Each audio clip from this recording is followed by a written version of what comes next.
Oi pessoal, tudo bem com vocês? Esse mês é o mês do Setembro Amarelo, o mês de prevenção ao suicídio, e eu queria conversar um pouquinho com vocês sobre isso, à luz das Escrituras.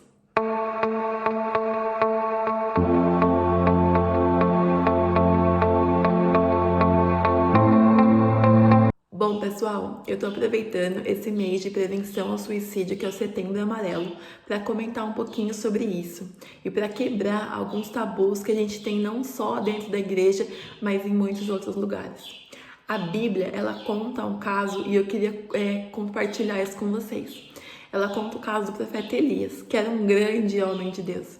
Ele fez diversas maravilhas, diversos milagres foram operados por Deus através da vida dele.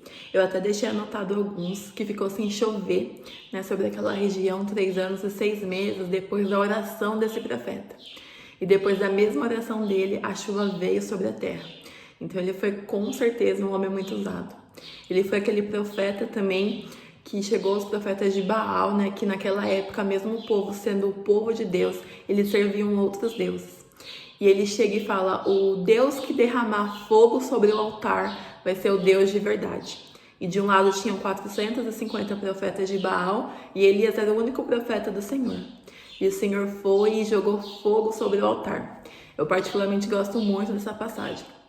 Mas depois de tudo isso acontecer, Jezabel, uma rainha muito má da época, ela manda matar Elias, Então ele foi jurado de morte. E isso acometeu Elias de uma angústia profunda. Ele fala para Deus, ele fala: eu fiz tudo segundo o teu nome e agora eu estou sendo jurado de morte. E aí ele vai para um canto distante e ele chega a desejar a morte. Tem um versículo que ele fala exatamente isso, que ele deseja a morte, que a morte poderia vir. Um anjo se aproxima dele e dá um pouco de água. E ele caminha mais uns passos até o momento que ele chega numa caverna. E na caverna fala que Deus se apresenta a ele. Primeiramente num terremoto, depois numa tempestade. Mas Deus falou com ele de uma voz mansa e suave. Eu escolhi o profeta Elias porque ele foi um grande homem de Deus. E muitas vezes a gente pensa que pessoas de Deus não adoecem, que suicídio, que qualquer problema mental é a falta de Deus.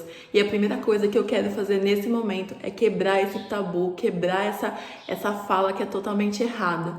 Qualquer problema mental, sem dúvida nenhuma, não é falta de Deus, não é frescura e muito menos não é mimimi.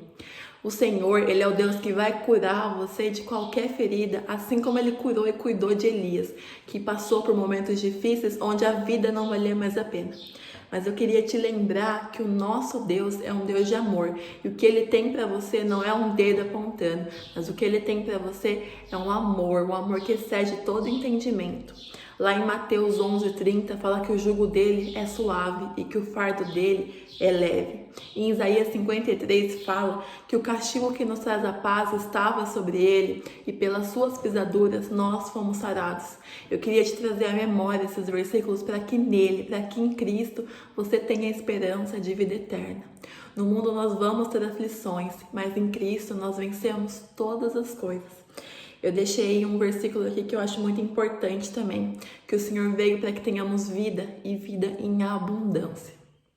E para eu fechar esse momento, eu queria compartilhar com vocês que tudo bem pedir ajuda, que vocês devem sim recorrer a um profissional, que não tenha mais preconceito em relação a psicólogo, psiquiatra. Isso não pode acontecer. O Senhor é quem dá sabedoria aos médicos, o Senhor é quem dá sabedoria aos psicólogos. Então, se você precisa, procure ajuda. Nós temos também o CVV, que é o Centro de Valorização da Vida, o número 188. Eles atendem por chat, eles têm atendimento presencial e eles estão lá para te ouvir. Mas se você tem qualquer situação que tem tirado a sua paz, a sua alegria e que a vida não faz mais sentido, procure ajuda. Isso é o primeiro passo de todas as coisas. E saiba que muitas pessoas à sua volta estão disponíveis para te ajudar.